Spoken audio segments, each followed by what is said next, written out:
Hi, Matthew Thorne, Nova Home Loans and Team Thorne. Wanted to kind of go through a section right now of what to expect during a purchase transaction. If you go to my website, teamthorne.com, underneath the purchase tab, there will be a process time frame and time or process flows and time frames to look at. There's so many that I actually have to have them out in front of me because I want to make sure that we have the details down for you on what to expect. It is not just an underwriter making a decision and then on a loan package and then us going and cutting a check for closing. Due to federal regulations of what a qualified residential mortgage is, there's a lot of detail that goes into a loan package, and I just wanted to share those details with you, and I wanted to put a list on our website so you could feel comfortable about what to know, when to expect things, how long they may take, and how that process flow kind of goes. So there's two parts of the process that'll come into play: what happens before the sales contract and what happens after the sales contract. Before the sales contract, we're going to get you pre-approved. That means we're going to take a loan application with you. We're going to ask you for a set of support items: W-2s, paycheck stubs, tax returns, bank statements, credit reports, things of that nature.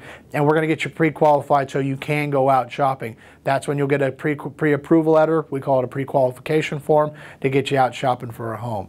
Once you get that sales contract in, then there's a very steady process, and you have to remember, once we have a sales contract, we have a time frame that we have to meet.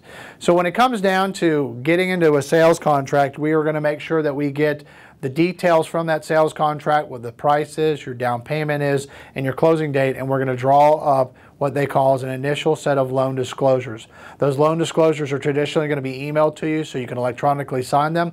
We're more than happy to mail those to you, or we can send them, or you can come into our office and you can sign them with us, and we can explain those to you page by page. But the next piece is really back on you as the buyer. We need you to sign those things and get those back in. Once you have those done, we're going to have an initial review done by our team to make sure that we've got some of the basic amenities in there. Do we have updated paycheck stubs? Do we have updated bank statements? Do we have things that are ready to make sure that this goes into processing? What we're going to ask from you as the client at this point as well, once we've finished that initial review, is we're going to let you know if there's a list of any other needed items. We're going to also ask you to contact a homeowner's insurance company, to try to get an idea of who you want to use for your homeowner's insurance. You can definitely go shopping for this. It's totally up to you. We have great recommendations for you as well. They'll be on the website too. What we're going to do is then we're going to have the client choose to complete a home inspection.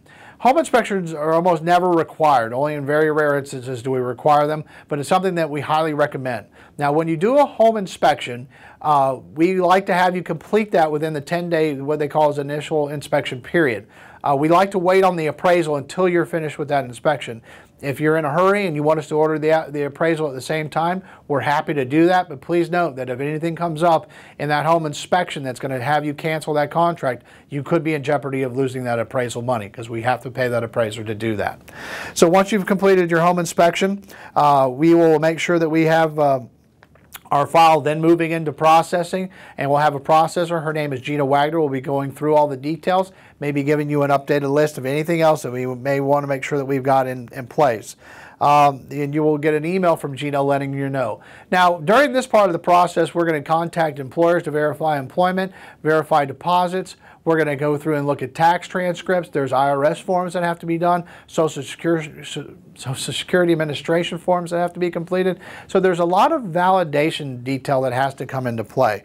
So, this is becoming a very large package by this time, but this is helping us get where we need to be. Now, there's also outside pieces that we need to collect. Now, we talked about the appraisal. There's also title reports. There's IRS tax transcripts. There's verifications of employment. There's a homeowner's insurance information. And if you think about doing an energy report on a home for some energy efficient mortgage items, we would like to have that too. Now, I know this sounds like a lot, but now we've gotten that package where we need it to be. It then gets submitted to underwriting. Now, again, all these time frames are going to be built up onto the website, and you can kind of go through this list to kind of check out how those things are going. But once we get this thing into underwriting, we're pretty much having a complete package. The underwriter may have a condition or two to finish up. Once we come out of underwriting, we usually have a conditional approval, clear off a condition or two, and then you're into final approval. Once a loan is final approved, it takes about 48 hours to get that to closing. we have to do a certain procedure to make sure with the title company that they get the details for the numbers. We all agree on those numbers, and then we share those with you.